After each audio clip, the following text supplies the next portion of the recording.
also told me, yes, he had received, the senior had received the report, and there was absolutely nothing they could do unless I talk with the chairman himself. I tried several times to access the chairman, and actually a day passed. And the following morning when I came and I insisted I was going to see him, he had issued instructions to a senior police officer by the name Samuel Arap Kimeu, who actually physically blocked me from trying to get into IBC proceedings at Bomas of Kenya that day.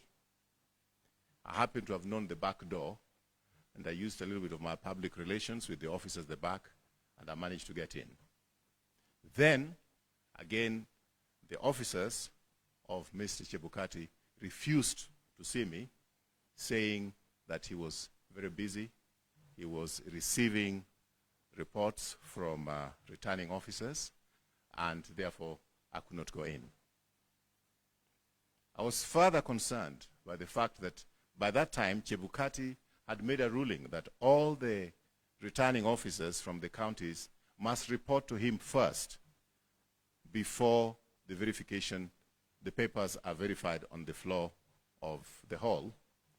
I had concerns about that because he was himself closed in that room with Mr. Molu and Mr. Marjan, and therefore it was obvious to me that something opaque was taking place. Finally, I did insist that nobody was going to stop me from getting into that office. I'm a Kenyan citizen, and I'm not trying to do anything wrong. So I told his own security people that I also have security, and you'll have to shoot me to stop me from getting in. And I went in. And I found him with Molu, Marjan, and himself. And I brought these matters with him, and he told me he's busy now, he's got too many returning officers waiting for him, so he will not be able to attend to me. So he told me to come later. I was polite, I left, I came back later at 8 o'clock. Then he told me, come back probably about midnight. I came back at midnight, he told me, come back at 2. I came back at 2, and he was sleeping. So I agreed with the people who were there that let's let him have some sleep. He had not slept for many days. So I waited until 4 a.m. And that's the time when I drew the attention of somebody like Amos Wako, who is a personal friend, and a few others, that we should go and confront him. I like to be able to state at this stage that Mr. Chebukati is not a stranger to me. Mr. Gulliye is not a stranger to me. And Mr. Molu are not strangers to me. He has made claims of what I said when 10 of us were in that room. All the commissioners were in that room, and Mr. Amos Wako was in that room, and another lawyer, I don't know his name, Bonduo, whoever he is. So there are 10 of us in that room. For him to claim that I made some offers to him in front of those 10 is a tara diddle. Is a tara diddle. Petty lie. But I want to go back to the fact that these people are not strangers to me. I want Mr. Chebukati to explain to me and to explain to Kenyans when he came to a secret location to meet with me, and what was that discussion about. At least he's talked about where 10 were. What was the discussion when he came to a secret location to see me in Karen? Number 2, I want Mr. Gulliye, or Professor Gulliye, and Mr. Molu to explain what they came to do in my house. What was that discussion about? And the drift of that discussion was more of auctioneers rather than commissioners. I want them to say they never came to my house. I will make the CCTV cameras available at my house so that those can be investigated by the DCI whether I'm saying the truth or not, because to my house they came.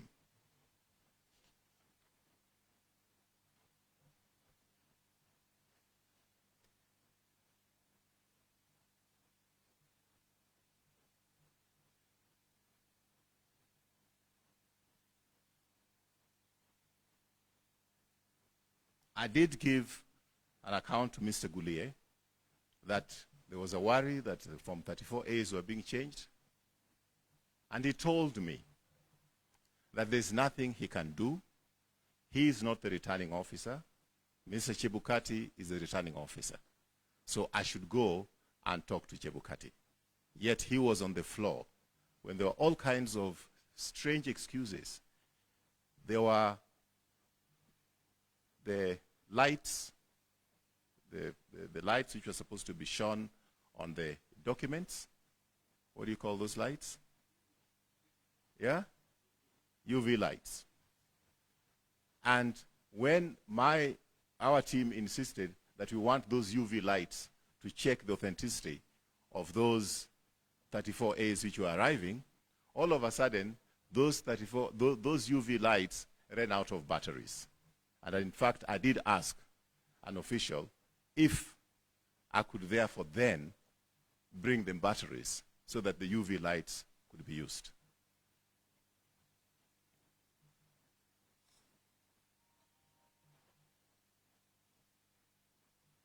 So I think that what he claimed I said when I was meeting him at 3 or 4 a.m., whatever time he says, I think there were 10 others in that room. So I think those 10 others should be able to corroborate his story. But I'd like to be able to report here that Mr. Gulliye, when we were having that discussion, left to go to the toilet for a very long time. And of course, he left with his phone. And as we left that room after talking with them, the UDA officials, namely Nanok and Veronica Maina, were at the door waiting for us to leave so that they could get in. I think I'm acted within my right that if there's a complaint to be made, I should make that complaint. I didn't go in there alone, and I didn't talk to Mr. Chebukati alone when I presented those issues. And just as he wants to tell Kenyans about the discussion we had with him at the wee hours, about 4 a.m., I think he should be honest enough to tell Kenyans what he was discussing with Nanok and Veronica Maina as soon as we finished with him. Thank you very much. I'm ready to take some questions. You're always the first one.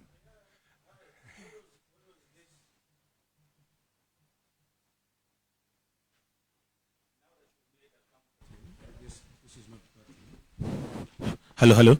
Now that you've made a counterclaim of meeting Chebukati, what was the content of that meeting at that secret location? And two, what were Commissioners Molu and Gulliye doing at your house, knowing that these are very key players in an electioneering period? Mr. Gulliye and Mr. Molu did request to see me, and they said it was confidential, and I thought my house was the most confidential for them to come during that particular time. So I'm just telling you that they're not strangers to me. During the run-up to these elections, again, I'll be able to put this, if at all, it will not divert the Supreme Court, because I've looked at the replying affidavit of Chebukati to the Supreme Court. I've not seen any substance. I think the only substance is to divert attention by putting in the name of Raphael Tuju and have some something which is sensational. But they did come to see me, and of course, Gulliye did send emissaries to me, 2 of them. I don't want to mention their names, just like I don't want to mention the name of the other person, because I think he's a witness at the Supreme Court. And everybody needs a little bit of protection. I think I do have better security than these 2 individuals. So I don't want to mention their names, but he sent them to me. And he was he complained to me that nilikutumia watu, mbona hukuongea nao?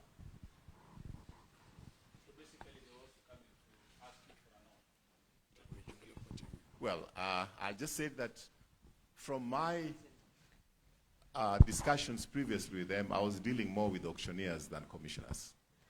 And what was the contents of the meeting between you and Chebukati? I would want him to be able to state that himself, since he has stated what we discussed on that Monday, Tuesday night in the public domain. I dare him to stay. Now that you have said, you could actually say it now, that you're the one who's made the counterclaim, that he came to you and met you at a secret location in Kari. Where was this secret location? Because you know that you have businesses in Karen. Is it at one of the businesses?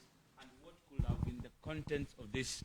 And what could have been the contents of this meeting? Was he also auctioning, or even trying to solicit a bribe from your side? Because this matter is in court, and because I have to consult my lawyers before I speak too much, I thought that whatever I've told you this up to now is appropriate as a matter of public interest. SG, you have disclosed your house. They met you at your house, Yes. right? Why can't you disclose this secret location? I mean, it could be a public thing. Why can't you just disclose it? You disclosed your house. My Disclose house, a secret my location. house, I can disclose. A secret location may be belonging to somebody else. It is not appropriate for me to expose that. Yes. Katibu, thank you. Ayub from Citizen TV. This is, you have mentioned secret location and two commissioners who visited you at your house, and you said that you will provide the CCTV footages to that effect. I just want to understand, because you are the executive director of the Azimio la Umoja One Kenya Coalition political And party. former Secretary General of Jubilee. And former Rarieda MP as well. And was this prompted... And former newscaster as well. Thank you. And was this rather prompted by this affidavit? And as an aggrieved party, were Chebukati and Gulliye, not to mention you in their affidavits, would you still have provided this before the court? I would not have. Why? And you feel an I'll aggrieved explain to party? you. I explain to you why. I do have, given the fact that I'm no stranger to the political arena, all right? I was there in 2017. These are people I know. These are people I've worked for. I've worked with, rather. Take, for example, the time when IBC chairman made a ruling that the parties had to reveal their running mate within a certain time.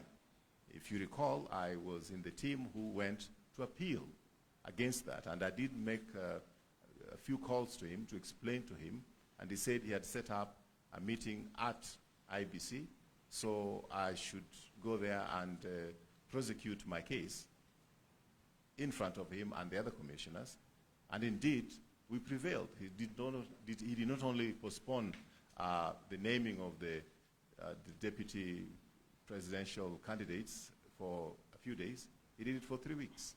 So these are people that I've worked with. I'll give you another phone conversation which I had with him.